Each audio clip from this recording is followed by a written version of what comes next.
ॐ नमः श्रीयतिराजाय विवेकानन्दसूरये सच्चित्सुखस्वरूपाय स्वामिने तापहारिणे। স্বামীজির কর্মযোগ 7 চ্যাপ্টার ফ্রিডম মুক্তি অধ্যায়।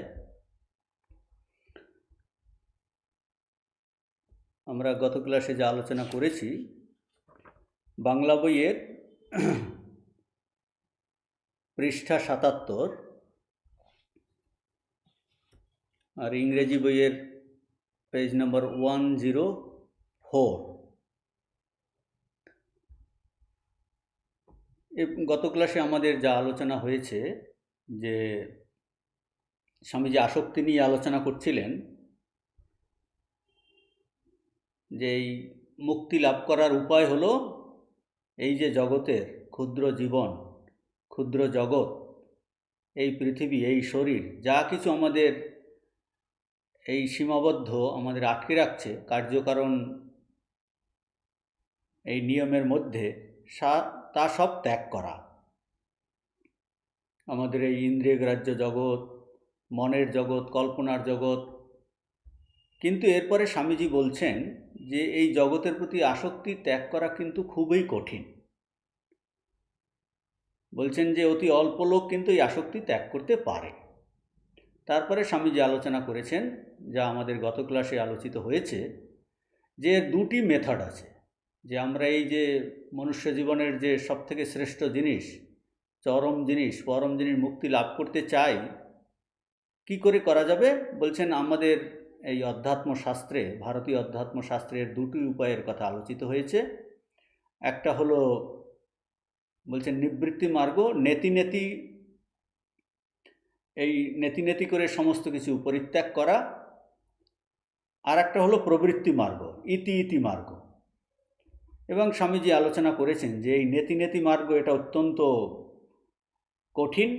এটা খুব অল্প কয়েকজন লোকেই এটা করতে পারে, যাদের এরকম অত্যন্ত উন্নত মনা, অসাধারণ প্রবল ইচ্ছাশক্তি সম্পন্ন যারা কয়েকজন আছেন, যাদের শরীর মন তাদের নিজেদের আজ্ঞা পালন করে এবং তারা এতে সাফল্যমণ্ডিত হন। কিন্তু এই রকম মানুষের সংখ্যা খুব বিরল। বেশিরভাগ মানুষ এই নিবৃত্তি মার্গ অবলম্বন করতে পারে না। তাদের জন্য কি এই প্রবৃত্তি মার্গ বা সংসারের পথ বাছিয়ে নেওয়া।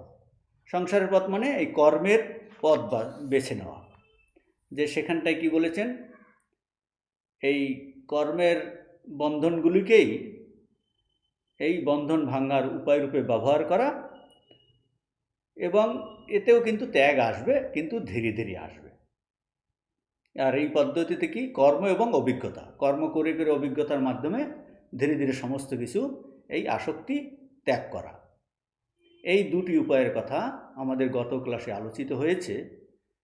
আর আমরা আলোচনা করেছিলাম যে এই যে নেতি নেতি মার্গ আর ইতি ইতি মার্গ, নিবৃত্তি আর প্রবৃত্তির পথ, এই দুটো উপায়ের তুলনা করলে একটা আমরা সাধারণ কমন জিনিস পাই। প্রবৃত্তি মার্গ বা ইতি ইতি মার্গে কর্মযোগ সাধনের মাধ্যমে এতে কি হয়, মন তার শক্তি অর্জন করে, ধীরে ধীরে অর্জন করে, ধীরে ধীরে অর্জন করে শেষে কিন্তু এই পূর্ণ অনাসক্তিতে প্রতিষ্ঠিত হয় মানুষ। আর নিবৃত্তি মার্গে কি, এই নেতি নেতি মার্গে প্রথম থেকেই মনের ওই শক্তি দেখা যায়। দু ক্ষেত্রে এই শক্তির প্রয়োজন। নিবৃত্তি মার্গে প্রথম থেকে এই যে যারা কয়েকজন বিরল মহাপুরুষ বলছে তাদের ওই শক্তি দেখা যায়, এটা খুব কম জনের আছে। আর এই বাংলা বইয়ের ৭৮ পৃষ্ঠার এই যে প্রথম প্যারাগ্রাফের শেষে আছে, এখানে শেষে এসে স্বামীজি বলছেন যে এই জগতে প্রত্যেক ব্যক্তিকেই কিন্তু কর্ম করতে হবে। কাদের কর্ম করতে হবে না সেই কথা স্বামীজি আলোচনা করছেন, যে এই জগতে প্রত্যেক ব্যক্তিকেই কর্ম করিতে হইবে। কেবল যাহারা সম্পূর্ণরূপে আত্মতৃপ্ত, যাহারা আত্মা ব্যতীত আর কিছুই চান না, যাহাদের মন কখনো আত্মা হইতে অন্যত্র গমন করে না, আত্মাই যাহাদের সর্বস্ব, শুধু তাহারাই কর্ম করিবেন না, অবশিষ্ট সকলকে অবশ্যই কর্ম করিতে হইবে। এই গীতার শ্লোককে উদ্ধৃতি দিয়ে স্বামীজি বলছেন, যস্তাত্মরতিরেব স্যাৎ আত্মতৃপ্তস্য মানব আত্মন্যেব চ সন্তুষ্ট তস্য কার্যম না বিদ্যতে। আত্মাতেই সন্তুষ্ট, তাতেই সে পরিতৃপ্ত, আত্মা ছেড়ে তার অন্যত্র মন কোথাও যায় না। কাজেই এই তাদের কিন্তু কর্ম বলে কিছু নেই, অবশিষ্ট সবাইকে কর্ম করতে হবে। আর এর মধ্যেই আমরা এই 99.99% আমরা বেশিরভাগ এর মধ্যে এসে যাব। এই পেজ নাম্বার 104 এই প্রথম লাইনেই স্বামীজি এইগুলো বলছেন, only those who are perfectly satisfied with the self, whose desires do not go beyond the self, whose mind never strays out of the self, to whom the self is all in all, only those do not work, the rest must work. এই পর্যন্ত আমরা গত ক্লাসে আলোচনা করেছিলাম। ইংরেজি বইয়ের ওই প্যারাগ্রাফে কন্টিনিউশন হচ্ছে, বাংলা বইয়ে কিন্তু নূতন প্যারাগ্রাফ 78 পৃষ্ঠার সেকেন্ড প্যারাগ্রাফ। এখন স্বামীজি এই এই প্রসঙ্গে আমাদের জীবনটা কি, স্বামীজি সেটা আলোচনা করছেন। স্বামীজি বলছেন যে এই যে আমাদের জীবন আমি করছি, এই আমিটা কি, এটা উদাহরণ দ্বারা ব্যাখ্যা করছেন স্বামীজি। যে আমাদের এই যে ব্যক্তি জীবন, individuality, individual personality, individual I, এই ব্যক্তি আমি বা ব্যক্তি জীবন কি, এটা কিন্তু ব্যাখ্যা করা যায় না। এটাকে স্বামীজি কিভাবে বোঝাচ্ছেন যে এই প্রত্যেক মনুষ্য জীবন, ব্যক্তি আমি, এটা যেন একটা জলস্রোত, একটা ঘূর্ণির মতো। এ কিন্তু নিয়ত পরিবর্তনশীল। যে জলস্রোতে ঘূর্ণি যেমন প্রতি মুহূর্তে চেঞ্জ হচ্ছে, কিছুকাল ঘুরপাক খেয়ে আবার একটা ঘূর্ণিস্রোত এলো, কিছুক্ষণ ঘুরপাক খালো, তারপরে আবার উন্মুক্ত স্রোতের আকারে বের হয়ে দুর্বার গতিতে প্রবাহিত হয়। বলছে আমাদের এই ব্যক্তিগত আমিটাও এই রকম, এ কন্টিনিউয়াস কিন্তু চেঞ্জ হয়ে যাচ্ছে, নিয়ত পরিবর্তনশীল। আমরা কিছু একটা জিনিস, নূতন জিনিস খেলাম, বলছেন সেটা খাদ্য খেলাম, সেটা এখন আমি বলছি আমি, হজম হয়ে বেরিয়ে গেল, তাহলে আমি কি বেরিয়ে গেল? আমাদের চুল বড় হচ্ছে, কেটে দিলাম, এখন বলছি সব শরীরটাকে নিয়ে আমি, চুল কেটে দিলাম, নখ কেটে দিলাম, তা তো আর আমি নই। কাজে কোনটা যে আমি, এই আমাদের সকালের আমি নেই, ছোটোবেলার আমি নেই। ব্যক্তি জীবনে যে আমরা আমি বলছি, আমি ব্যক্তি, এটা যে কি এক্স্যাক্টলি ব্যাখ্যা করা যায় না। স্বামীজি এইটাকে এই উদাহরণের দ্বারা বোঝাচ্ছেন যে এটা একটা যেন ওই ঘূর্ণাবর্তের মতো, যে কিছুক্ষণ ঘুরপাক খেয়ে আবার স্রোতের আকারে বেরিয়ে যাচ্ছে। আরও উদাহরণ দিলে আমরা এটা বুঝতে পারি। অনেক সময় এই যে ঝড় এলে, ঝড় বৃষ্টিতে অনেকগুলো যে খড়কুটো ও ধুলো একসঙ্গে জমে আমার ঘরের কোনো কর্নারে একটা যেন এরকম লম্বা হয়ে দাঁড়িয়ে যায়, কলামের মতো। বাচ্চারা এটাকে বলে ভূত। পরে কিছুক্ষণ পরে দেখা যায় সেটা ঘরের অন্য আরেকটা কর্নারে দেখা যাচ্ছে, চলে যাচ্ছে। অর্থাৎ কি না, এটা একটা টেম্পোরারি এই ফেনোমেনা, সদা পরিবর্তনশীল এই ঘটনা প্রবাহ। স্বামীজি এইটাকে বলছেন এই একটা জলস্রোত এই স্বচ্ছন্দ গতিতে চলছে, একটা গর্তের ভিতর পড়ে যেন এই ঘূর্ণিরূপে পরিণত হলো। কিছুক্ষণ সেখানে ঘুরপাক খাওয়ার পরে সে উন্মুক্ত স্রোতের আকারে কিন্তু এই প্রবাহিত হলো। এখন এইটাকে, এই উদাহরণটা দিয়ে আমাদের জীবনের সঙ্গে তুলনা করছেন। আমাদের যে আমি, এই ব্যক্তি আমি, সেই রকম নিয়ত পরিবর্তনশীল ঘটনা মাত্র। যে আমাদের এই ছোটোবেলার আমি এখন নেই, ছোটোবেলার কেন, সকালবেলার আমি এখন নেই, দুপুরবেলার আমি সন্ধ্যাতে নেই, সন্ধ্যার আমি রাতে নেই, স্বপ্নেতে আবার অন্য আমরা দেখতে পাচ্ছি, সম্পূর্ণ আলাদা একটা আমি। কিন্তু স্বামীজি বলছেন এটা নিয়ত পরিবর্তনশীল, অথচ আমরা এতে এত আসক্ত হই। কীরকম বলছেন, এই প্রত্যেক এই মনুষ্য আমাদের জীবন, যে মনুষ্য জীবন, এটাই যে জগৎ আমরা দেখছি, এই নাম আর রূপাত্মক যে একটা জগৎ, এইটাকে বলছেন স্বামীজি, এই নাম রূপাত্মক জগৎকে বলছেন একটা ঘূর্ণিরূপ। কারণ এটা প্রতি মুহূর্তে চেঞ্জ হচ্ছে। এই মনুষ্য জীবন হলো নাম রূপাত্মক এই ঘূর্ণিরূপ জগতের ভিতর পড়ে আমরা যেন হাবুডুবু খাচ্ছি। কিছুক্ষণ আমরা বলছি আমার পিতা, আমার মাতা, আমার বন্ধু, আমার নাম, আমার যশ, এই বলে আমরা চিৎকার করছি। আমার ক্লাস, আমার ভিডিও, আমার লেকচার, এই আমার সার্টিফিকেট, আমার টাকা, বলছেন এইরকম করে যেন আমরা চিৎকার করছি। শেষে এর থেকে বের হয়ে কিন্তু আমাদের এই মুক্তভাব আমরা ফিরে পেতে চাই। নিজের মুক্তভাবে আমরা ফিরে পাই বা ফিরে পেতে আমাদের হবেই। তো মহাভারতে একটা সুন্দর শ্লোক আছে, বলছেন যথা কাষ্ঠম চ সময়েতাম মহাদধৌ সমেত্য চ ব্যাপেয়াতাম তদ্বদ্ভূত সমাগমাঃ। বলছেন যথা কাষ্ঠম চ সমেয়াতাম মহাদধৌ সমেত্য চ ব্যাপেয়াতাম তদ্বৎ ভূত সমাগমাঃ। বলছেন সমুদ্রের স্রোতে এক টুকরা কাঠ ভেসে যাচ্ছে, বিশাল স্রোত, তার একটা স্রোতের একটা অংশেতে একটা কাঠ ভেসে যাচ্ছে। বলছে ওই এক টুকরা কাঠ অন্য আরেকটা স্রোত, পাশাপাশি অন্য আরেকটা স্রোতেই পাশে আর একটা কাঠ ভেসে আসছে, আর এক স্রোতে আরেকটা কাঠ ভাসতে থাকে।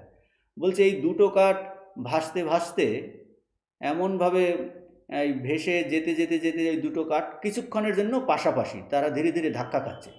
দুটো কাঠ এসে পরস্পরের মধ্যে ধাক্কা খাচ্ছে, পাশাপাশি আছে। কিছুক্ষণ পর আবার সে নিজের প্রবাহে চলে যায়। একটা কাঠ ডান দিকে আর একটা বাঁ দিকে, কোথায় চলে গেল? কিছুক্ষণের জন্য পাশাপাশি থাকলো, আবার কিছুক্ষণের নিজের প্রবাহে চলে যায়। এখানটায় ব্যাসদেব বলছেন এই ভূতবর্গ এই রকম নিজের স্বজন সম্বন্ধে কিছুক্ষণ একসঙ্গে আমরা কিছুকাল কাটাই, তারপর আবার আলাদা হয়ে যাই। বলছেন এই দুটুকরো কাঠের মতোই দুটি পৃথক পৃথক জীব, মা তার সন্তান, তারা পরস্পর হয়তো সম্বন্ধে এসেছে, কিন্তু গত জন্মে তারা মা সন্তান ছিলেন না, অন্য কোনো পরিবারে কোথাও ছিল, এসে এখন এই জগতে দেখা যাচ্ছে মা আর সন্তান। পরের জন্মেও আবার তারা এই যে মা আর সন্তান সম্বন্ধ থাকবে এরকম কোনো কথা নেই, কিন্তু এই জন্মে তারা মা আর ছেলের সম্বন্ধে একসঙ্গে এসেছে। কাজেই এসে এই কিছুদিন আমরা পিতা মাতা এইরকম করে আমরা পাশাপাশি চলছি, আবার মৃত্যুর পরে আবার অন্য পিতা মাতা এইরকম তার সঙ্গে যাচ্ছি। কাজেই যতক্ষণ পর্যন্ত আমাদের এই দেহবোধ, ততক্ষণ পর্যন্ত এই ভ্রম আমাদের থেকেই যাচ্ছে। এই দুই কাঠের টুকরার মতো আমরা কিছুক্ষণ এই জগতের নাম রূপাত্মক এই ঘূর্ণিতে পড়ে আমার পিতা, আমার মাতা, আমার বন্ধু, আমার পুত্র, আমার নাম, আমার যশ, আমার ঘর, আমার বাড়ি, আমার ডেজিগনেশন, পদ, আমার সম্পদ, এই রকম বলে আমরা চিৎকার করি এবং শেষে এই নিজের মুক্তভাব ফিরে পাই। এখন এই শেষের নিজের মুক্তভাব ফিরে পাই এ কথার অর্থ বুঝতে হবে যে অর্থাৎ আমাদের এই নিজেদের ঠিক এই মুক্তভাব আমাদের ফিরে পেতে হবে। যতক্ষণ পর্যন্ত না আমরা আমাদের এই নিজেদের মুক্ত ভাব আমরা ফিরে পাই, ততক্ষণ পর্যন্ত ওই স্রোতে চলতে থাকবে, আবার জন্ম, আবার এইরকম পিতামাতা, আবার চিৎকার। তো এই রকম করে যতক্ষণ পর্যন্ত না আমরা আমাদের আধ্যাত্মিকভাবে উচ্চ থেকে উচ্চতর আরোহণ করি, সর্বোচ্চ অবস্থায় আমরা যখন নিজের এই মুক্ত অবস্থা উপলব্ধি করি, তখনই আমরা এর বাইরে থেকে বেরিয়ে যাই। কিন্তু তার আগে পর্যন্ত কিন্তু এইভাবেই পরপর চলতে থাকে। যদি আমরা বেরিয়ে না যাই, ততদিন কিন্তু এইরকম ঘূর্ণিতে চলতে থাকে। এই জন্মে পিতামাতা, বন্ধু বান্ধব একসঙ্গে চলছি, সেখান থেকে এখনও ঘূর্ণি থেকে বেরোতে পারলাম না। পরের জন্মে এই পুনরপি জননম পুনরপি জননী জঠরে শয়নম, বলছে আবার পিতা মাতা বলে আমরা চিৎকার করি। কিন্তু যখন যেবারে আমরা নিজের এই মুক্ত অবস্থা আমরা জানতে পারবো, তখন আমরা আর এই ঘূর্ণাবর্তের মধ্যে পড়ব না। তো স্বামীজি এই ব্যাখ্যা করছেন এই জীবনটা কি মনুষ্য জীবন, যে আমরা এই একটা গর্তের ভিতর পড়ে এই ঘূর্ণিরূপ নামরূপাত্মক জগতের পরে আমরা হাবুডুবু খাচ্ছি আর এই পিতা মাতা এইরকম করে চিৎকার করছি, কিন্তু অবশেষে আমরা বের হয়ে কিন্তু এই নিজের মুক্তভাব ফিরে পাই। অর্থাৎ আমাদের অনেকবার এইরকম ঘূর্ণাবর্তের মধ্যে যেতে যেতে যেতে যেতে শেষে আমাদের এই মুক্তভাব ফিরে পেতেই হবে, মুক্তভাব ফিরে পেতে হবে। এই প্যারাগ্রাফের শেষে স্বামীজি বলছেন যে দি হোল ইউনিভার্স, ইংলিশ 104 এখানটায় আছে, the whole universe is doing that, whether we know it or not, whether we are conscious or unconscious of it, we are all working to get out of the dream of the world of work.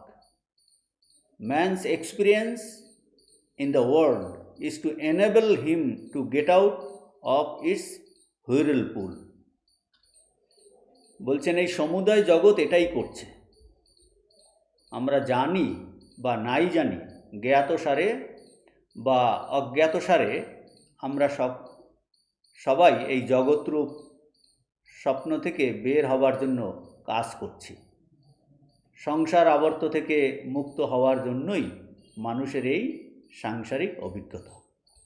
অর্থাৎ আমরা জেনে হোক না জেনে হোক, consciously আনকনসাসলি, সচেতনভাবে বা অচেতনভাবে আমরা এই সংসারের বন্ধন থেকে আমরা বের হওয়ার চেষ্টা করছি। একদিকে বলা যায় যে আমরা এই মুক্ত অবস্থা থেকেই আমরা এসেছি, মাঝখানে এই কিছু সময় এই সংসার আবর্তে বন্ধনে ছটফট করছি, বের হওয়ার জন্য স্ট্রাগল করছি। আর এই সংসার বন্ধন অনেক জন্ম ধরে চলতে পারে, সেটা ওই কিছুক্ষণের মধ্যেই বলতে হবে যে আলটিমেটলি আমাদের আবার ওই মুক্ত অবস্থায় আমাদের ফিরে যেতে হবে, সে সেই মুক্ত স্বরূপে আমাদের অবস্থান। কাজেই এই যে স্ট্রাগল করা, জীবনে এই চেষ্টা করা, সেলফ এফোর্ট, স্ট্রাগল বা পুরুষকার, এটা আমাদের নেচারের মধ্যেই আছে, যে আমরা এই চেষ্টা করছি, সতত চেষ্টা করছি, জ্ঞাতসারে হোক বা অজ্ঞাতসারে হোক, এই যে বন্ধন, সংসারের বন্ধন, যে যার মধ্যে পড়ে আমরা হাবুডুবু করছি, আমার পিতা, আমার মাতা, আমার বন্ধু, আমার সখা বলে আমরা যে চিৎকার করছি, এ থেকে আমরা বেরোতে চাইছি, তার জন্য এইরকম চিৎকার করছি যে আমাদের পূর্ণ স্বরূপ আমাকে ফিরে পেতে হবে। It is a part of our nature, struggle is our nature. Swamiji এটাকে বলছেন, মানুষ কি বলছে, man is man so long he struggles to rise above nature. এই যে জগৎ, প্রকৃতির মধ্যে আমরা এসেছি, প্রকৃতির বন্ধনে, তো আমরা মানুষ তখনই মনুষ্য পদবাচ্য হবে যখন সে স্ট্রাগল করে। তো স্ট্রাগলটা হলো আমাদের স্বভাবের মধ্যেই, যে আমরা যেন বন্ধনে, এই সংসারের আবর্তের বন্ধনে ছটফট করছি, বের হওয়ার জন্য চেষ্টা করছি, এবং আমাদের পুনরায় কিন্তু ওই সেখান থেকে আবার মুক্ত স্বরূপে আমরা অবস্থান করব। এখন এতে একটা প্রশ্ন আসতে পারে যে যদি সবাই এই নিজের মুক্ত স্বভাব ফিরে পায়, কিছুকালের জন্য আমরা বন্ধনে আছি এবং অবশেষে আমরা মুক্ত স্বভাবে অবস্থান করব, মুক্ত স্বভাব ফিরে পাব। তো এটাই যদি ঘটনা হয়, কি ঘটনা, যে আমরা আবার এই মুক্ত স্বরূপ ফিরে পাব। অজ্ঞাতসারে সবাই এই জগৎরূপ স্বপ্ন থেকে বের হবার জন্য কাজ করে চলেছে, তবে আর চেষ্টা করে লাভ কি? কেউ প্রশ্ন করতে পারে, তাহলে তো একদিন তো আমি মুক্ত হবই, চেষ্টা করে লাভ কি? পুরুষকার অ্যাপ্লাই করার কি দরকার? স্ট্রাগল করার কি প্রয়োজন? একদিন তো মুক্ত হবই, তাহলে মুক্ত হওয়ার জন্য এই স্ট্রাগল করা বেকার। এত সব এই নিষ্কাম কর্ম করা, ত্যাগ বৈরাগ্য, অনাসক্তি, এসব করে লাভ কি? এই প্রশ্ন আসতে পারে। কিন্তু জ্ঞানী কি বলবেন, উত্তর দেবেন, এটা হলো অজ্ঞান অবস্থার এই সব মনের ডাউট। জ্ঞানী বলবেন, তুমি যদি এই গড্ডালিকা প্রবাহে এই জগতে গা ভাসিয়ে দিয়ে থাকতে চাও, থাকতে পারো, কিন্তু এর মধ্যে এই গড্ডালিকা প্রবাহে এইভাবে থাকতে থাকতে আমরা দেখতে পাবো এক সময় ধীরে ধীরে বলছেন, জ্ঞানী বলছেন, তুমি দেখতে পাবে ধীরে ধীরে তুমি নিচের দিকে যাচ্ছ, তুমি অত্যন্ত জ্বালায় জর্জরিত হচ্ছ, এবং ভিতরে ভিতরে তোমার একটা প্রচণ্ড একটা অশান্তি, একটা ছটফটানি ভাব, একটা ব্যথা তোমাকে কুরে কুরে খাবে, কুরে কুরে খাবে, এবং এটা থেকে তুমি যেন উপরে উঠতে চাইছো, বের হতে চাইছো, এইরকম একটা ভাব আসবে, আসবেই আসবে। এবং বলছেন, জ্ঞানী বলবেন যে তুমি যত এইরকম এই জগতের বন্ধনে পড়ে যত নিচে যাবে, ততই তোমার কষ্ট, তোমার সাফারিংস, তোমার দুঃখ তত কিন্তু বাড়বে, এবং সেখান থেকে তোমাকে উঠে আসতে আরও কষ্ট পেতে হবে, অনেক কষ্ট। যত নিচে যাবে উঠতে তত আরও অনেক কষ্ট হবে, এবং কত সময় লাগবে বলছে তার কোনো কিন্তু গ্যারান্টি নেই। উল্টো দিকে, উল্টো দিকে হলো কিন্তু জ্ঞানী বলবেন তুমি যদি জ্ঞাতসারে চেষ্টা করো, পুরুষকার অ্যাপ্লাই করো, অর্থাৎ তুমি প্রথমেই থেকেই জেনে গেলে, কোথা থেকে? এই শাস্ত্র থেকে, জ্ঞানীদের কাছ থেকে, গুরুর কাছ থেকে জেনে গেলে যে এইটা হলো আলটিমেট রাস্তা, যে আমাকে ওই মুক্ত অবস্থা ফিরে পেতে হবে, এইটা আমি প্রথম থেকে বুঝে গেলাম, জেনে গেলাম। তাহলে আমি কি করব? আমার সেটা লাভ হয়নি, কিন্তু আমি বুঝে গেলাম শাস্ত্র থেকে, ধর্মপথ যে জ্ঞানীদের কথাতে, গুরুর কথাতে জেনে গেলাম যে আমাকে আলটিমেটলি কিন্তু ওই এই মুক্ত অবস্থা ফিরে পেতে হবে। তাহলে কি করব?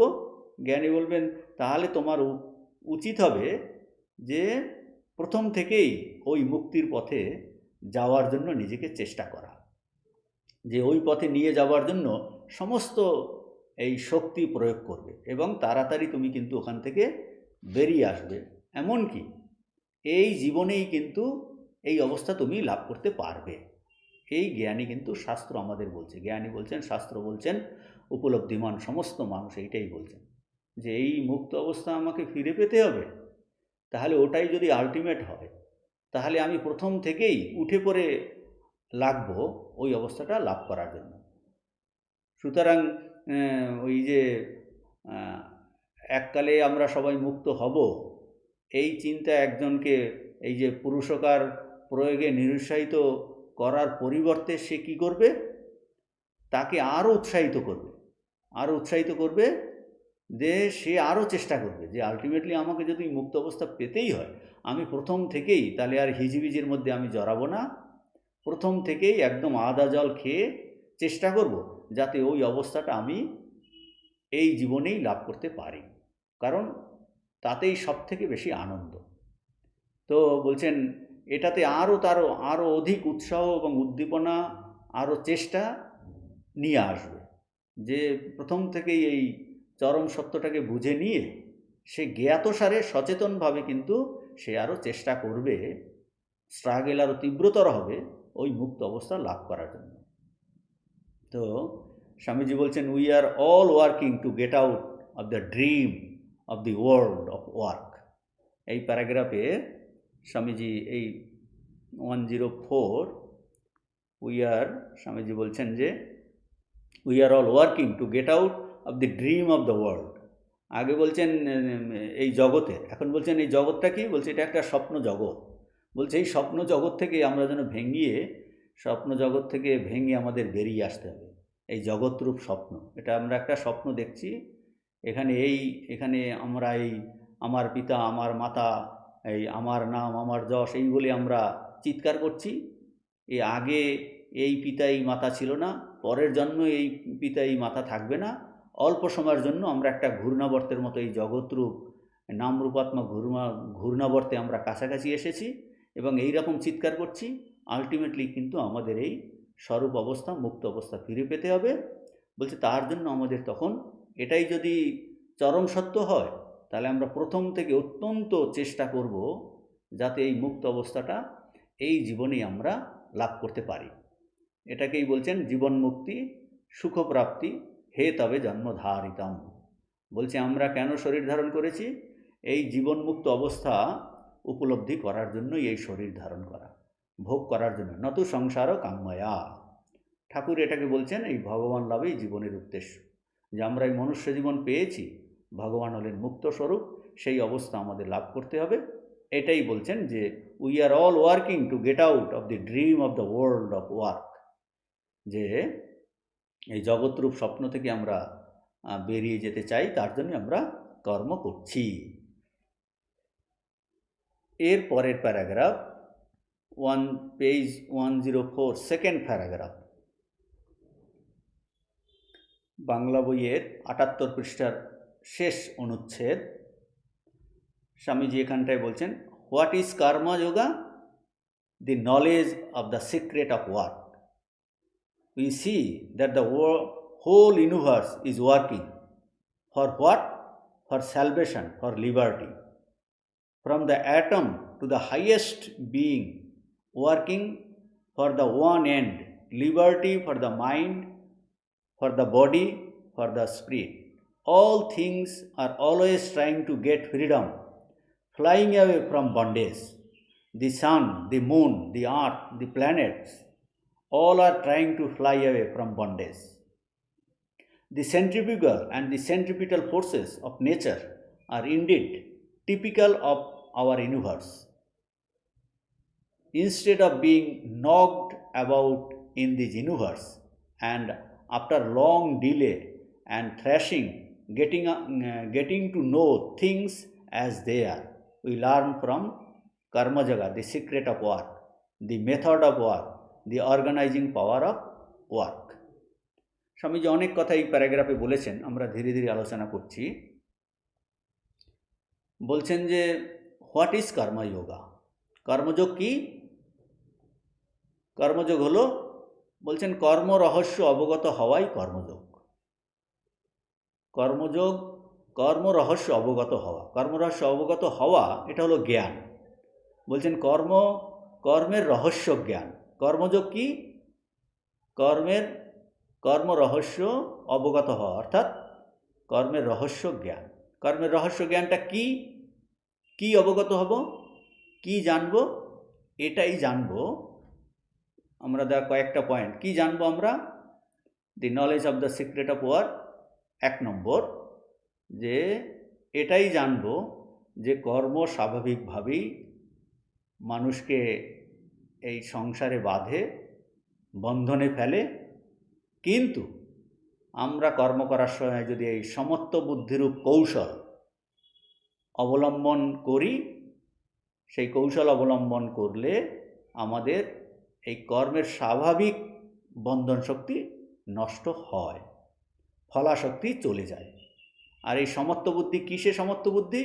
বলছেন এই সুখে দুঃখে, পাপ পুণ্য, সাকসেস ফেইলিওর, ভয় অভয়, লাভ অলাভ, এই সমস্ত কিছু দ্বন্দ্বেতে বলছে এই সমত্ব বুদ্ধি রূপ যদি কৌশল অবলম্বন করি, তাহলে এই কর্মের স্বাভাবিক বন্ধন নষ্ট হয়।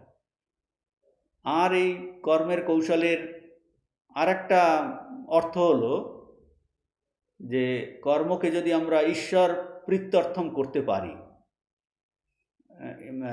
ভগবান আরাধনার্থম করতে পারি, সমস্ত কর্মটাই হলো ভগবানের সেবা পূজা, বলছে তাহলে কী করলে, এইভাবে কর্ম করলে কি হবে?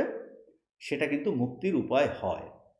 ঈশ্বরে চিত্ত অর্পণপূর্বক এই সমত্ব বুদ্ধিরূপ কৌশল অবলম্বন করলে তা আমাদের মোক্ষের দিকে নিয়ে যায়।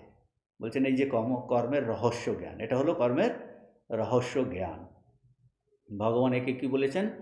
যোগা কর্মসু কৌশলম, 2য় অধ্যায় 50 নম্বর শ্লোকে বলেছেন।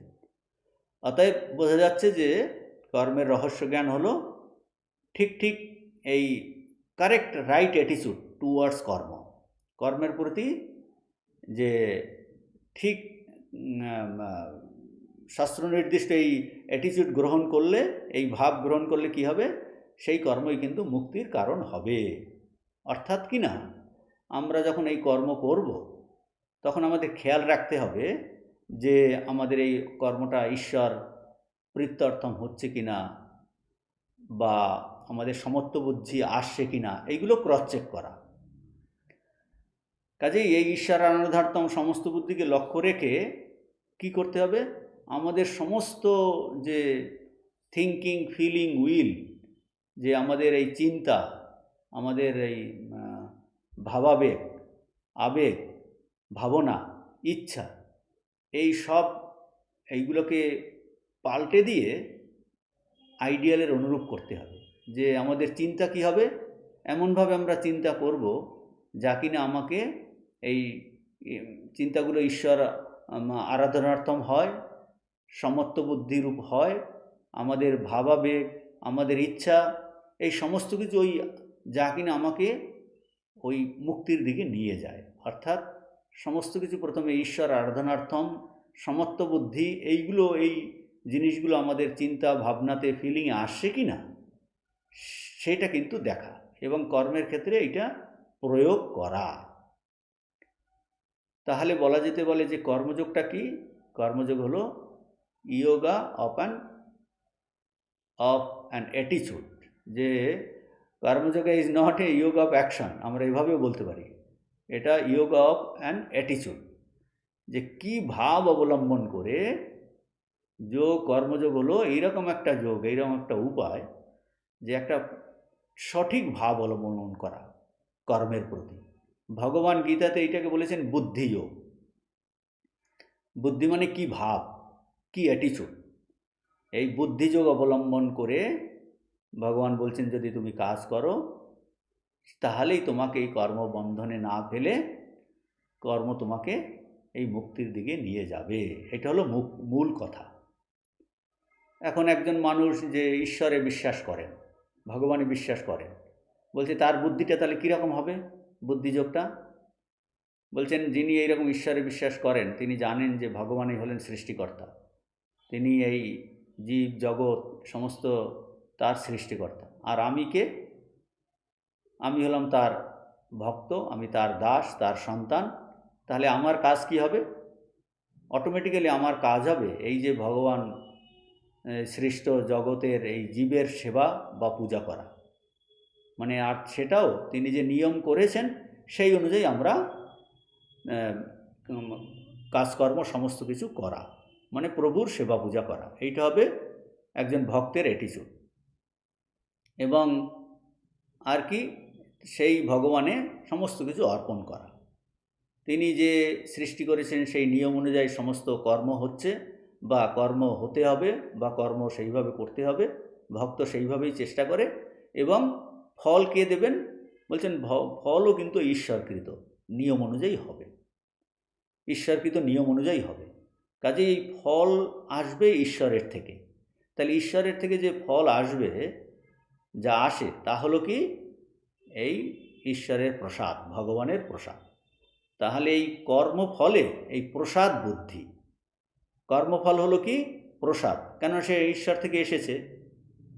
আর তাহলে প্রসাদ আমরা তো যেমন গ্ল্যাডলি অ্যাকসেপ্ট করি, কোথাও গেলে মন্দিরে উৎসবে, হ্যাঁ প্রসাদ দিন, যে প্রসাদের আমরা গ্ল্যাডলি সেটা অ্যাকসেপ্ট করি, কেননা আমি ভগবানে বিশ্বাসী। সেই রকম এই যে কর্মের ভগবান ভক্ত, সে ঈশ্বর প্রত্যর্থম কর্ম করছে, আর কর্মফলদাতাকে ঈশ্বর।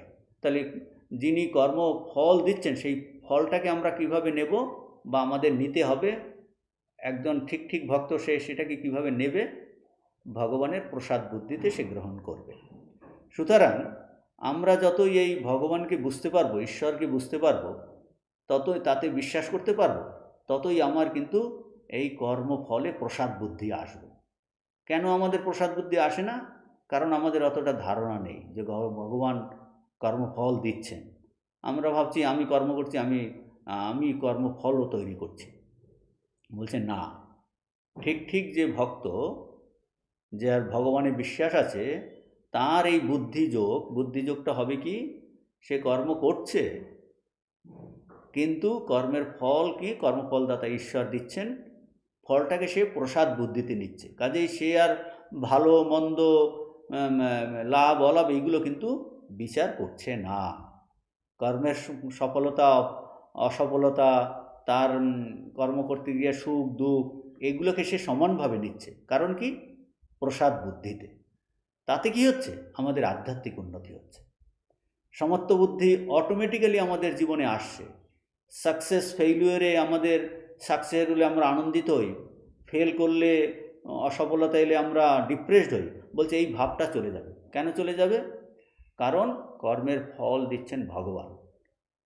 তাহলে ভগবান যে ফল দিচ্ছেন সেটা যদি প্রসাদ বুদ্ধি হয়, তাহলে কিন্তু আমাদের এই সফলতাতে আর জাম্পিং নেচার চলে যাবে। আমি দুটোকেই প্রসাদ বুদ্ধিতে নেব। দুঃখ এলেও, সুখ এলেও, লাভ এলেও, অলাভ হলেও, জয় এলেও, পরাজয় এলেও, সমস্তটাকেই আমরা প্রসাদ বুদ্ধিতে নেওয়ার চেষ্টা করব। আর এতে আরও একটা জিনিস হবে, আমাদের অলসতাটাকেও প্রশ্রয় দেওয়া হবে না। কেননা ভক্ত তো সেই ঈশ্বর প্রীত্যর্থে কর্ম করছে, সেই ঈশ্বর প্রীতির জন্য কর্ম তেরোভাবে করবে না, সে কিন্তু খুব তৎপর হয়ে প্রভুর সেবা করবে, সিনসিয়ারলি করবে, সিনসিয়ারলি ভালো করার চেষ্টা করবে। কাজেই এই যে বুদ্ধিযোগ, ঈশ্বরার্পণ বুদ্ধি বলছে, এতে এই ঈশ্বরকে যত আমরা ভালো বুঝতে পারবো, তার উপর যত বিশ্বাস ভক্তি হবে, ততই কিন্তু আমরা এই ঈশ্বর প্রদত্ত এই কর্মফলকে প্রসাদ বুদ্ধিতে আমরা গ্রহণ করতে পারব।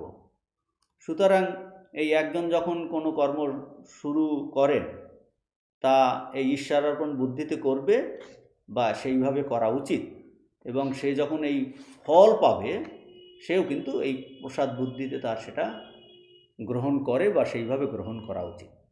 আর এই দুটি অ্যাটিচিউড, মানে কর্ম করার সময় আর কর্মের ফলের সময়, এই দুটি অ্যাটিচিউড অবলম্বন করে তাতে কি হবে, মন অত্যন্ত কিন্তু শান্ত হবে, সংযত হবে, কেন্দ্রীভূত হবে, কনসেন্ট্রেটেড হবে, এবং তাতে কি আমাদের আরও শক্তিশালী হব আমরা, এবং তার বুদ্ধি প্রকৃত সত্যকে আরও ভালোভাবে বুঝতে পারবে। যখন আমাদের এই ঈশ্বরার্পণ বুদ্ধি অবলম্বন করে করছি আর ফলকেও প্রসাদ বুদ্ধিতে আমরা নিচ্ছি, তখন আমাদের কিন্তু অনেক মন শান্ত এবং সংযত হবে, তাতে আমাদের চিত্ত শুদ্ধ হবে এবং প্রকৃত সত্যটাকে আমরা আরও ভালো বুঝতে পারবো। এটা হলো এই পরপর আমরা যেন স্টেপ বাই স্টেপ এগিয়ে যাচ্ছি। তাতে এই অ্যাটিচিউড সমগ্র জীবনের কিন্তু এই দৃষ্টিভঙ্গি পাল্টাবে, আমাদের আরও মনের বিকাশ হবে, জীবনের বিকাশ হবে, এবং তাতে আমরা আরও এই পুরুষকার অ্যাপ্লাই করতে পারবো। পুরুষকার অ্যাপ্লাই করে প্রার্থনা করে বর্তমান কর্মকে আমরা মডিফাইও করতে পারি, কিছুটা পরিবর্তনও করতে পারি। হয়তো আমরা টোটালি আমাদের যে প্রারব্ধ তাকে চেঞ্জ করতে হয়তো আমরা নাও করতে পারি, কিন্তু তাতেও কোনো অসুবিধা নেই। যতটাই যাই করব না কেন, ওই সবই ঈশ্বর প্রত্যর্থম আর এই প্রসাদ বুদ্ধিতে গ্রহণ। তাতে আমাদের এই মনের মেইন হলো প্রধান যেটা, মনের বিকাশ, ইভলিউশন অফ মাইন্ড হচ্ছে। সুতরাং আমাদের প্রারব্ধ চেঞ্জ করারও দরকার নেই, করতে পারি বা নাই পারি, আমাদের কিন্তু জীবনে গ্রোথ হবে, ইভলিউশন হবে, যেহেতু আমরা ঈশ্বরের প্রসাদ বুদ্ধিতে এই কর্মফলকে নিচ্ছি। সুতরাং এভাবে কি হচ্ছে,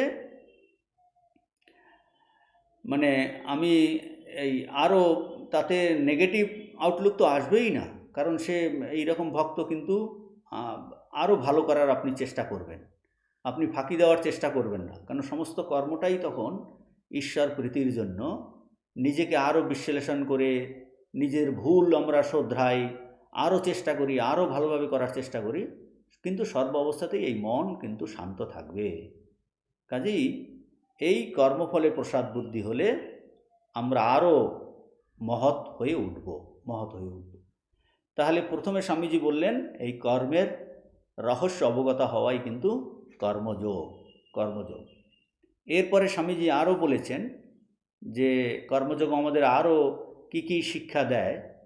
এই বর্তমান অনুচ্ছেদে অনেকগুলো জিনিস বলেছেন, আমরা সব জিনিস এই প্রথমে আরও কি শিক্ষা দেয় তা আমরা একসঙ্গে আলোচনা করছি, তারপরে অন্যান্য পয়েন্টগুলো পরে আলোচনা করা হবে। বলছেন যে এই কর্মজগতে কর্মের রহস্য, কর্মের প্রণালী ও কর্মের সংগঠন শক্তি সম্বন্ধে সরাসরি শিক্ষালাভ করিয়া থাকি, স্বামীজি বলছেন। আর কর্মের রহস্য ও কর্মের প্রণালী আমরা এতক্ষণ কিছুটা আলোচনা হয়েছে। অন্য আর একটা বিষয় স্বামীজি যেটা বলছেন এখানে, কর্মের সংগঠন শক্তি, দি অর্গানাইজিং পাওয়ার অফ ওয়ার্ক। এটা কিন্তু অর্গানাইজেশন নয়, এটা হলো অর্গানাইজিং পাওয়ার অফ ওয়ার্ক, মানে আমাদের যে চিন্তা ভাবনা, আমাদের যে চিন্তা শক্তি, ইচ্ছা শক্তি, আবেগ, বলছে এইগুলো সঠিকভাবে অর্গানাইজ করা, নিয়ন্ত্রিত করতে হবে এবং সংগঠিত করে আমাদের কিন্তু এর বাইরে চলে যেতে হবে, যে এই তাকে বলছেন অর্গানাইজিং পাওয়ার। এই মানে কিভাবে আমাদের সমস্ত এই চিন্তা শক্তিকে সঠিকভাবে নিয়ন্ত্রিত করে সংগঠিত করে আমরা এই কর্মের বন্ধনের বাইরে যাব, সেটাকে বলছেন স্বামী অর্গানাইজিং পাওয়ার। এটা কিভাবে করা যায়? বলছে এটা কর্মযোগে পার্টিসিপেট করেই হবে। নিষ্কাম কর্মে পার্টিসিপেট না করে তা কিন্তু করা যাবে না। কেবল চিন্তার মাধ্যমে থিওরিটিক্যালি কিন্তু এটা ফলপ্রসূ হবে না। তা কীভাবে এই স্বার্থবুদ্ধি ত্যাগ করতে হয়, কাঁচা আমিকে দূর করতে হয়, তা কর্মযোগে অংশগ্রহণ না করে শিক্ষা করা যায় না। কাজেই তাকে এই কর্মযোগে পার্টিসিপেট করে অংশগ্রহণ করে শিক্ষা করতে হবে। সেটা হলো কর্মের সংগঠন শক্তি, কর্মের সংগঠন, অর্গানাইজিং পাওয়ার অফ কর্ম। স্বামীজি আরও একটা কথা বলেছেন যে আমরা এই সঠিক ব্যবহার করতে না জেনে আমাদের এই বৃথা শক্তির ক্ষয় হয়, নষ্ট হয়। আর কর্মযোগ হলো একটা সায়েন্স, একটা বিজ্ঞান, যা এই আমাদের এই বৃথা শক্তি ক্ষয় বন্ধ করতে শেখায়। বৃথা শক্তি ক্ষয় কীভাবে হয়? বলছেন এই কর্মফলের দিকে দৃষ্টিতে এই বৃথা শক্তির ক্ষয় হয়। আর ঈশ্বরে বিশ্বাস, আমরা যে আগে একটু আলোচনা করলাম যে ঈশ্বরে বিশ্বাসের ফলে কি হয়, আমাদের ওই ফলের চিন্তাতে কিন্তু আমাদের শক্তি ক্ষয় আমাদের হয় না। কারণ সে ফল তো ভগবান দেবেন, আমি সেটা প্রসাদ বুদ্ধিতে নেব, সেটা সেই জুরিডিকশনটা আমার নয়, সেটা হলো ঈশ্বরের জুরিডিকশন। কাজেই এই ঈশ্বরে বিশ্বাসের ফলে কি হয়, প্রসাদ বুদ্ধি হলে আমরা সেটা গ্ল্যাডলি অ্যাকসেপ্ট করি, আর ফলের কথা আমি চিন্তা করি না, আমরা চিন্তা করব না। এটা বলছেন যে অল্প শক্তি নিয়োগ করে অধিক ফল লাভ করার প্রণালী, রহস্য, উপায় দেখায় কর্মযোগ। ভগবান গীতাতে বলছেন স্বল্পম অপ্যস্য ধর্মস্য ত্রায়তে মহতো ভয়া, যে এইরকমভাবে যদি খুব অল্প কর্ম করা যায়, বলছে মহতো ভয়া, ভয় থেকে আমাদের বাঁচায়। কাজেই it is not quantity but quality, the অ্যাটিচিউড। তাহলে কর্মযোগা কি? ইয়োগ অফ অ্যাটিচিউড, কি ভাব, কি বুদ্ধি অবলম্বন করে করছি, সেটাই হলো প্রধান। তো কর্মযোগের মাধ্যমে আমরা কি কি জিনিস শিখতে পারি, স্বামীজি সেইটা বললেন। কর্মের রহস্য, কর্মের প্রণালী, কর্মের সংগঠন শক্তি সম্বন্ধে সরাসরি জ্ঞান লাভ করিয়া থাকি। আর এই প্যারাগ্রাফের প্রথমে আরও কয়েকটা ইম্পর্টেন্ট জিনিস স্বামীজি আলোচনা করেছেন, আমরা সেই জিনিসগুলো এখন বোঝার চেষ্টা করব। যে স্বামীজি এই প্যারাগ্রাফের প্রথম সেন্টেন্সের পরে বলেছেন যে we see the whole universe is working for what? For salvation, for liberty, from the atom to the highest being, working for the one end, liberty, for the mind, for the body, for the spirit. মুক্তির জন্য বলছেন সমুদয় জগৎ কর্ম করিতেছে, কিসের জন্য? মুক্তির জন্য, স্বাধীনতা লাভের জন্য। পরমাণু থেকে মহোচ্চ প্রাণী পর্যন্ত সবাই জ্ঞাতসারে অজ্ঞাতসারে সেই এক উদ্দেশ্যে কর্ম করে চলেছে। সেই উদ্দেশ্য বা লক্ষ্য মনের স্বাধীনতা, দেহের স্বাধীনতা, আত্মার স্বাধীনতা। এই জিনিসটা আমাদের এখন আমরা এটাকে একটু বোঝার চেষ্টা করব, এর অর্থ কী। অ্যাকচুয়ালি এই শরীর মন তো কখনো স্বাধীন হয় না, কেননা তারা এই কার্যকারণ নিয়ম মেনে চলে। স্বামীজি এই বিষয়ে আগে আলোচনা করেছেন, যেটা তো জড়ো, বলছে এ কখনো স্বাধীন হয় না। অথচ স্বামীজি এর বলছেন মনের স্বাধীনতা, দেহের স্বাধীনতা। কাজে এই জিনিসগুলো আমাদের বুঝতে হবে যে শরীর মন কখনো স্বাধীন হয় না, কেননা তারা কার্যকারণ নিয়ম মেনে চলে। সুতরাং এই মানুষের যে সর্বোচ্চ যে আকাঙ্ক্ষা বা মুক্তি, তার সন্ধানে আমরা যখন এই যাত্রা করি, সে দেখতে পায় এই শরীর মন স্তরে সে কিন্তু মুক্ত নয়, বডি মাইন্ড লেভেলে সে কিন্তু মুক্ত নয়। এবং সেই জন্য শেষে সে এইগুলো অতিক্রম করে যে শুদ্ধ চৈতন্য স্তরে উপনীত হয়, যে সমস্ত এই কার্যকারণ সম্বন্ধের বাইরে, এবং তখন তার অনুভব হয় যে কোথায় শরীর, কোথায় মন, এক সচ্চিদানন্দ সত্তা ছাড়া কিছুই নেই। ওইগুলি ছিল যে আমরা এখন একটা ভ্রান্ত রিডিং, আমি নিজের সম্পর্কে এখন একটা রিডিং পাচ্ছি, একটা কি রিডিং পাচ্ছি, যে আমি শরীর, আমি মন, এই রিডিং পাচ্ছি, কিন্তু এটা ভুল রিডিং।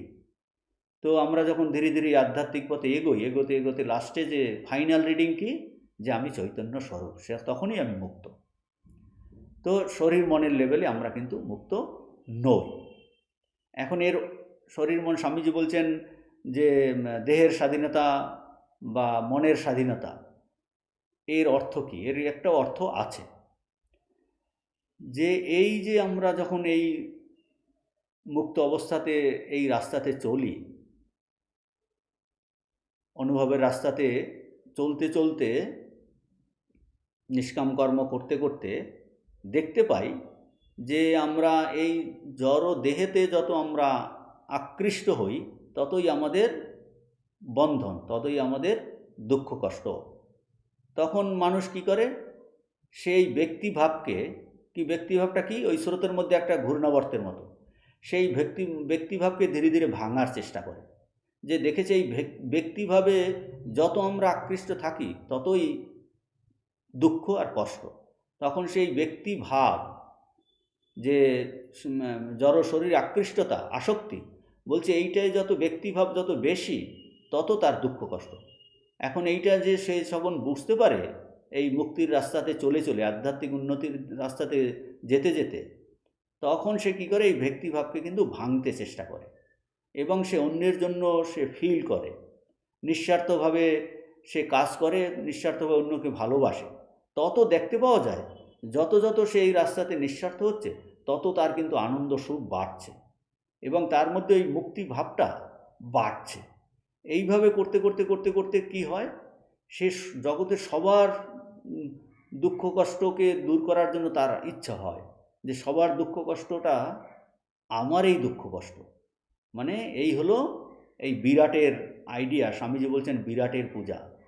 বলছেন আমি এই ক্ষুদ্র দেহ মনে আকৃষ্ট হয়ে শুধু আমার আমার আমার করছি, বলছে এইটা তুমি যদি অন্যের দুঃখ কষ্টকে ভাবো, তার জন্য চেষ্টা করো, তাহলে কি হবে, তোমার এই এক্সপ্যানশন হবে, তোমার প্রসারতা বাড়বে, যে অন্যের দুঃখ কষ্ট আমার দুঃখ কষ্ট, তাতে কি এক্সপ্যানশন হচ্ছে। বলছে এই এক্সপ্যান্ড হতে হতে যেন আমি ফিজিক্যালি স্থূলভাবে অন্যের দুঃখ কষ্ট অনুভব করে তার জন্য চেষ্টা করছি, যেন ফিজিক্যালি আমি একটা বডি থেকে দুটো বডি, তিনটে বডি, এরকম করে সমস্ত জগতের দুঃখ আমার দুঃখ। বলছেন তাতে কি হচ্ছে, পুরো ব্রহ্মাণ্ডই আমার, অর্থাৎ সবার জন্য এই যে সেবা করার ভাব, এতে কি হচ্ছে, ধীরে ধীরে তত কি হচ্ছে, আমি যেন মুক্তির দিকে এগিয়ে যাচ্ছি। একটা শরীরে আবদ্ধ হলেই সব থেকে বেশি দুঃখ, তখন যখন আমি সমস্ত শরীরে আমার শরীর, তখন বলছেন আমরা কিন্তু এই শরীরের আইডিয়ার বাইরে চলে যেতে পারি।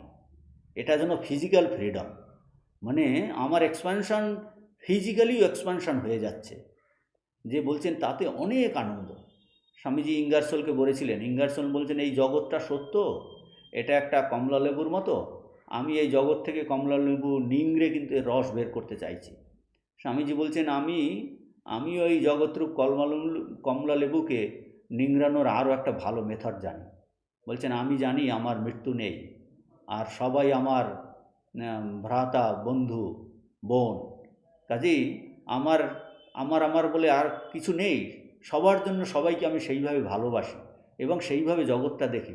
বলছেন এইভাবে যদি জগৎটাকে, এই কমলালেবুটাকে আপনি নিংড়ান, তাতে আরও আনন্দ পাবেন। আমার আর কোনো তাড়াহুড়া নেই, কেন আমি জানি আমার কোনো ভয় নেই, মৃত্যু নেই, সেই জন্য তাড়াহুড়াও নেই।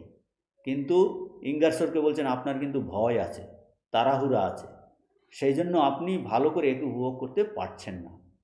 তো সবার দুঃখ কষ্ট যখন আমার দুঃখ কষ্ট হয়, তখন বলছে সব থেকে আরও বেশি আনন্দ হয়, মানে ফিজিক্যালি এটাকে বলছে এক্সপ্যানশন, ফিলিং অন্যের জন্য, পুরো ব্রহ্মাণ্ডই আমার শরীর, এই ভাবটা হলো বিরাট, বিরাট পুরুষ, যে এই বিশ্বব্রহ্মাণ্ডটা এই স্থূল শরীরে যে অভিমানী দেবতা তাকে বলে বিরাট পুরুষ। তা আমি এখন একটা ক্ষুদ্র শরীরে আমি আকৃষ্ট হয়ে আছি ব্যক্তি, এই ব্যক্তি তখন সমষ্টি স্থূল শরীরের সঙ্গে তার একাত্মতা, সেটাকে বলছে বিরাট পুরুষের সঙ্গে আমার একাত্মতা, বলছে এটা হলো ফিজিক্যাল ফ্রিডম। আর কি মনের লেভেলও এইরকম, আমি একটা মনের চিন্তাতে, বলছে সমষ্টি মন বলে একটা মন, যে এই রকম যে এই মুক্তি পেতে ইচ্ছুক তিনি অন্তর্দৃষ্টিতে বুঝতে পারবেন যে মনে যদি যত বাসনা থাকে ততই কিন্তু তার বন্ধন। সুতরাং সে বাসনা ত্যাগ করে এবং মনের তার বিস্তার হচ্ছে, সে ধীরে ধীরে ধীরে ধীরে বিশ্ব মনে পরিণত হয়। যে আমার এই বেষ্টি মনের বাসনা ত্যাগ করতে করতে সে বিশ্বমনে কিন্তু পরিণত হয়, সেই বিশ্বমনকে প্রাপ্ত হয়। সেখানে এই বেষ্টি মনের থেকে সে অনেক বেশি ফ্রিডম।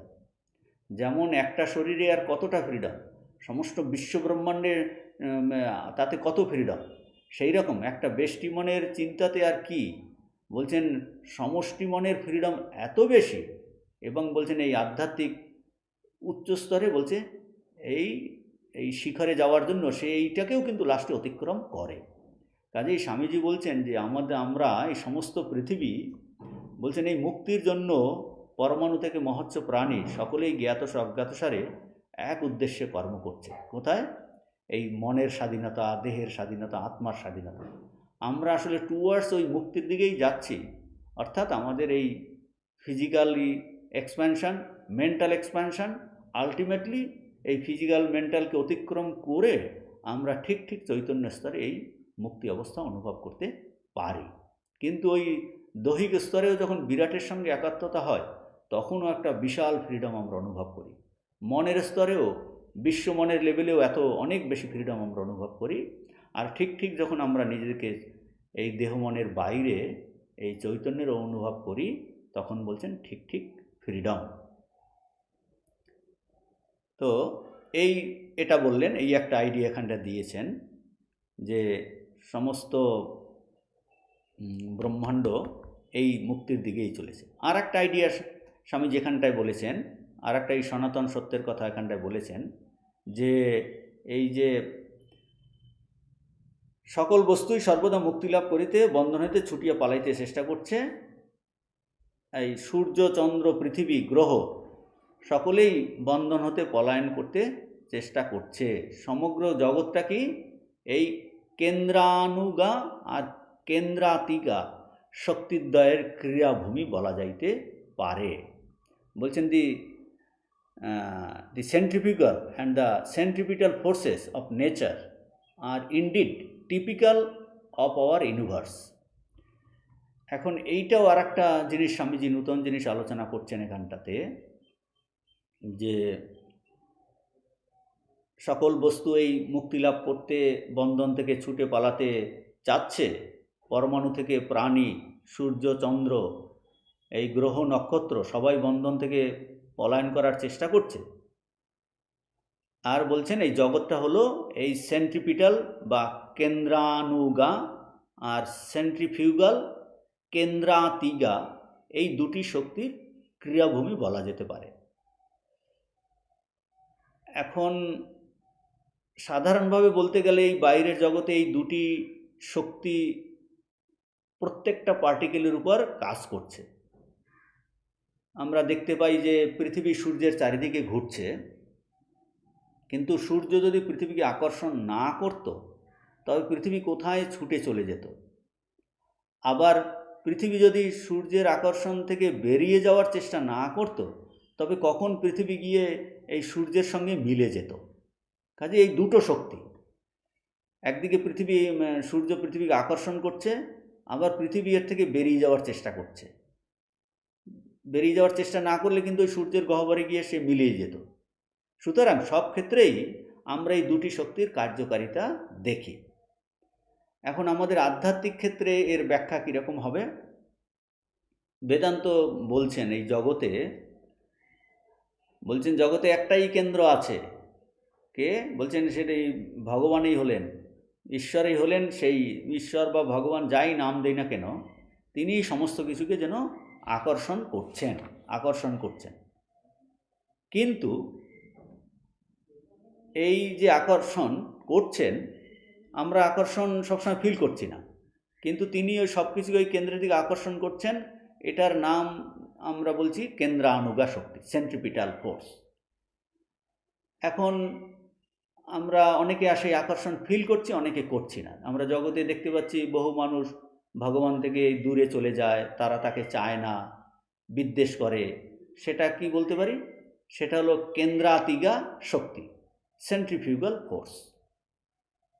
এই বাইরের জগতে দেখি এই সব বস্তু যেন বেগে ছুটছে, মানে বন্ধন থেকে পলায়ন করতে চায়। তা ইলেকট্রন হোক, পরমাণু, ইলেকট্রন, প্রোটন, সমস্ত ক্ষেত্রে খাটবে। সেই রকম সব প্রাণী, মানুষ, আমরা যেন এই বন্ধন থেকে পালাতে চাইছি। আর আমাদের অনেক সময় কিন্তু আমাদের এই ডিরেকশনটা আমাদের ভুল হতে পারে, যে ভগবান বা আত্মাতে বিশ্বাস, অস্তিত্বে বিশ্বাস না করে আমরা হয়তো এই জড়বস্তু ভোগের দিকে ছুটছি। কিন্তু সেদিকে ছুটলেও আমরা আসলে এই বন্ধন থেকে বেরিয়ে যাওয়ারই চেষ্টা করছি, বন্ধন থেকে বেরিয়ে যাওয়ার আকাঙ্ক্ষা করছি। কিন্তু এই অজ্ঞানবশত আমাদের ডিরেকশনটা ভুল হয়। আমরা সত্যিকারে সেই মুক্ত অবস্থা পেতে চাইছি, কিন্তু অনেক সময় না বুঝে ডিরেকশনটা উল্টো হয়ে যায়। স্বামীজি এই নিয়ে আলোচনা করেছেন, এই দুটো শক্তি সম্পর্কে। এই প্র্যাকটিক্যাল বেদান্তে এই দুটো ফোর্স নিয়ে আলোচনা করেছেন। স্বামীজি আরও গভীরে গিয়ে বলছেন, বিশ্লেষণ করে দেখিয়েছেন যে এই সেন্ট্রিপিটাল আর সেন্ট্রিফিউগাল এই আসলে দুটো ফোর্স নয়। বলছেন যে আমরা যাকে এই সেন্ট্রিফিউগাল বা কেন্দ্রাতিগা শক্তি, এই যেটা এই সেটা কি বলছে, এটা মাইক রিফ্লেকশন, অজ্ঞান অবস্থাতে আমরা আমাদের বিপরীত বলে মনে হয়। সেন্ট্রিপিটাল ফোর্স, এই সেন্ট্রিফিউগাল ফোর্স, কেন্দ্রাতিগা, যেটা কেন্দ্র থেকে বাইরে বেরিয়ে যাচ্ছে, বলছে সেটা কি, সেটা আমরা মনে হচ্ছে সেটা একটা বিপরীত ফোর্স। বলছে এটা কখন? অজ্ঞান অবস্থাতে আমাদের এটাকে এই বিপরীত বলে মনে হয়। ওটা আসলে ওই একটাই শক্তি আছে, ওই কেন্দ্রানুগা গতির, অর্থাৎ ভগবানের আকর্ষণের অন্য রূপ। ভগবানের আকর্ষণের অন্য রূপ কীরকম? যে বলা হয় যে ভগবানের প্রতি ভালোবাসা হলো প্রকৃত জিনিস। The love of God is very fundamental in the nature of man. কারণ কি, আমরা ভগবান থেকে এসেছি, কাজেই তার প্রতি আমাদের টান বা ভালোবাসা, এটা আকর্ষণ আছে। কিন্তু এই মায়ার কারণে, এই মাঝখানে একটা মন থাকাতে আমাদের আমরা বেশিরভাগ যেন ভগবান থেকে এই দূরে যেতে চেষ্টা করছি, দূরে দেখে চেষ্টা করছি। সেই জন্য আমাদের মধ্যে কি প্রকাশ পাচ্ছে? এই ভালোবাসা, ঘৃণা, লাভ, হেট, এই দুটো জিনিস যেন আমরা দেখছি, কিন্তু এই দুটো কন্ট্রাডিক্টরি নয়। Love and hate are not contradictory. Hate কি, দেশটা কি বলছে? Less love, love has gone in wrong direction, সেটা হলো হেট। অর্থাৎ ভালোবাসা আর ঘৃণা বা বিদ্বেষ এই দুটো আলাদা নয়, পরস্পরের বিরুদ্ধ নয়। ভালোবাসা ভুল দিকে গেলেই ঘৃণার মতো দেখায়। যেমন স্বামীজি উদাহরণ দিয়েছেন যে ডাকাত, সেও কিন্তু তার সন্তানকে ভালোবাসে এবং নিজের সন্তানের জন্য সে অন্যকে হত্যা করে। ওই ভালোবাসা উল্টো ডিরেকশনে চলে গেল। বলছে একই ভালোবাসা, বাঘ তার বাচ্চাকে রক্ষার জন্য সে অন্যকে খাচ্ছে, অন্যকে ধরে আনছে, অন্য প্রাণীকে মারছে।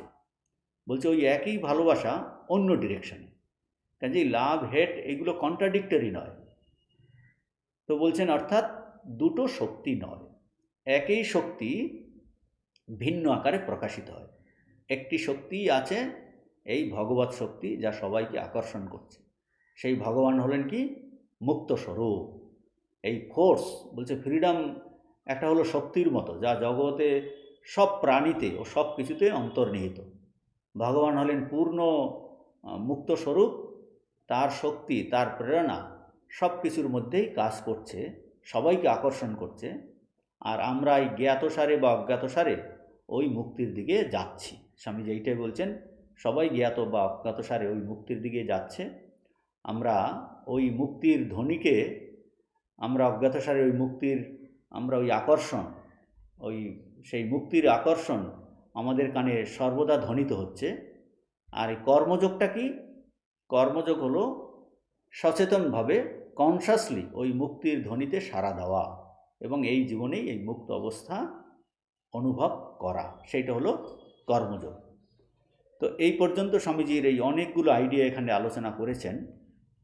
এই প্যারাগ্রাফ এখনও শেষ হয়নি, আমরা পরের ক্লাসে এখান থেকে আবার শুরু করব। আজকে এই পর্যন্ত। ওম শান্তি শান্তি শান্তি। হরি ওম তৎসৎ। শ্রীরামকৃষ্ণার্পণমস্তু।